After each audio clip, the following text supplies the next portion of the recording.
Renungan hari Minggu tanggal 11 Juni 2023. Hari Raya Tubuh dan Darah Kristus. Bacaan dari Kitab Ulangan bab 8 ayat 2-3 dilanjutkan dengan ayat 14b sampai 16a.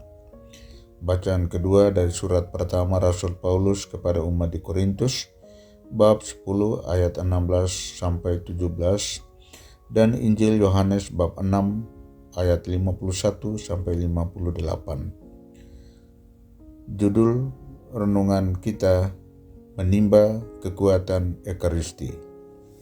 Saudara-saudari terkasih, ada kisah nyata.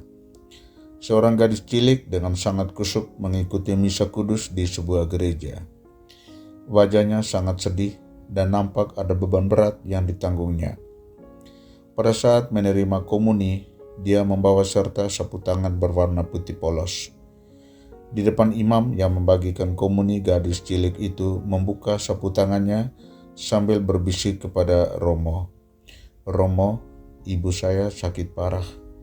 Dia menitipkan sapu tangan ini untuk membungkus tubuh Kristus, sebab ibu saya sangat membutuhkannya. Ibuku yakin bahwa dengan roti Ekaristi ia akan sembuh." Lalu Romo memberikan hosti kudus kepada gadis cilik itu. Setelah sampai di rumah, dia memberikan kepada ibunya. Dalam doa bersama anak gadisnya, ibu itu menikmati Ekaristi kudus. Mujizat terjadi. Ibu itu perlahan-lahan sembuh. Saudara-saudari terkasih, sesungguhnya kita orang Kristiani tidak pernah alami kerugian jika kita mengikuti misa kudus. Banyak orang mungkin menuntut mujizat harus terjadi atas dirinya sesaat setelah dia meminta dalam misa.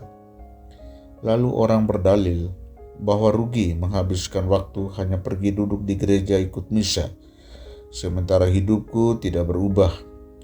Rasanya doaku tidak dikabulkan. Saya tetap sakit. Saya tidak dapat pekerjaan alias nganggur terus. Saya tidak dapat jodoh yang tepat. Keluarga saya tetap tidak rukun. Karir saya tidak berubah. Nilai ujian saya anjlok. Bisnis saya tidak maju. Memang Ekaristi tidak membuat badan atau fisik kita sehat dan perkasa, karena Ekaristi adalah makanan rohani atau makanan jiwa. Ekaristi bukan biro penyedia lowongan kerja. Ekaristi bukan pendongkrak karir, bisnis, dan sebagainya. Ekaristi adalah kekuatan rohani yang menjadi asupan jiwa setiap saat. Ekaristi adalah kekuatan rohani yang tidak dapat diukur secara jasmani, fisik, dan ragawi.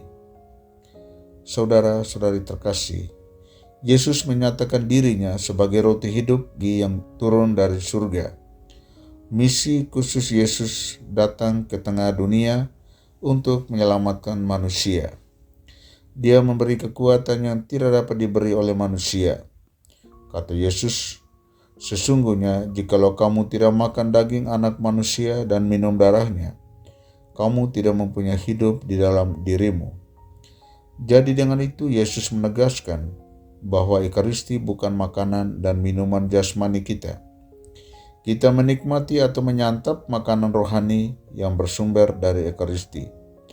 Makanan rohani ini adalah Tuhan sendiri.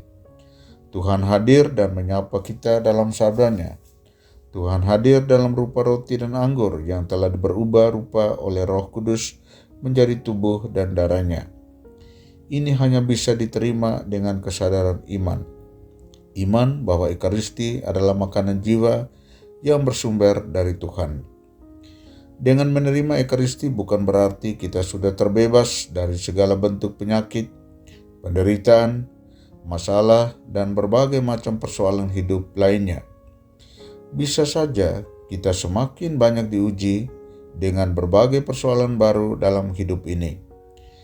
Namun akan berbeda dikala kita hadapi persoalan sebagai orang yang percaya akan kekuatan Ekaristi dengan orang yang tidak percaya.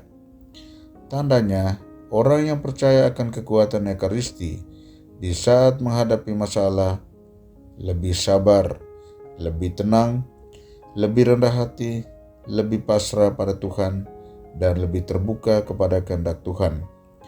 Jadi dengan menimba Ekaristi, kita semakin mencintai kehidupan kita, sebab kita sadar bahwa Ekaristi adalah sumber kekuatan kita untuk menjalani hidup ini dan memberanikan kita menjadi pewarta kabar sukacita keselamatan bagi sesama. Marilah kita memohon rahmat Roh Kudus supaya semakin memampukan kita untuk menghayati misteri Ekaristik yang menghidupkan kita dalam kehidupan sehari-hari. Tuhan memberkati.